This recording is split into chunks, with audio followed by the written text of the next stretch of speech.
Bueno, yo les voy a hablar sobre evidencia física. Les voy a decir el concepto de evidencia.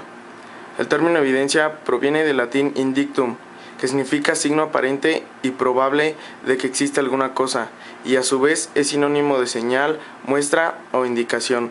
Por lo tanto, es todo material sensible, significativo, que se percibe con los sentidos y que tiene relación con un hecho delictuoso. Por otro lado, es conveniente mencionar primero que evidencia es todo aquello dejado por el autor del hecho. En otras palabras, esto significa signo aparente y probable de que existe alguna cosa y a su vez es sinónimo de seña, muestra o indicación. Les voy a hablar también sobre el movimiento browniano. El movimiento browniano es el movimiento aleatorio que se observa en algunas partículas microscópicas que se alían en un medio fluido, por ejemplo el polen en una gota de agua. Recibe su nombre en honor al escocés Robert Brown, biólogo y botánico que descubrió este fenómeno en 1827 y observó que pequeñas partículas de polen se desplazaban en movimientos aleatorios sin razón aparente. En 1785 el mismo fenómeno había sido descrito por Jan Ingenhousz sobre partículas de carbón en alcohol.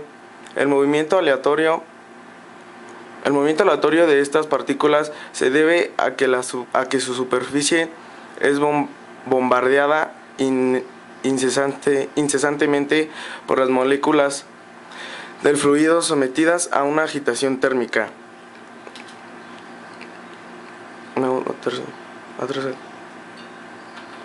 Un ejemplo de esto, pues voy a hablar sobre, por ejemplo, si ponemos una pelota de 100 metros en un estadio lleno de gente, la pelota pues se va a seguir viendo por el tamaño por su tamaño.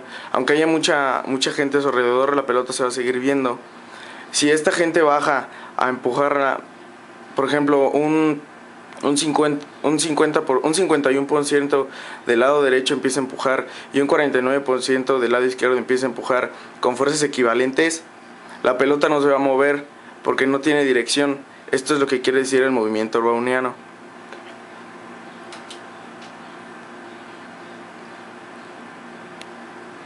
Este bombardeo a escala atómica no es siempre completamente uniforme y sufre variaciones estadísticas importantes. Así, la presión ejercida sobre los lados puede variar ligeramente con el tiempo y así se genera el movimiento observado. Tanto la difusión como la ósmosis se basan en el movimiento browniano. La descripción matemática del fenómeno fue elaborada por Albert Einstein y constituye el primero de sus artículos del que en la obra de Einstein se considera el annus mirabilis, año maravilloso en latín. Esto pasó en 1905. La teoría de Einstein demostraba la teoría atómica, todavía en disputa a principios del siglo XX, e iniciaba el campo de la física estadística.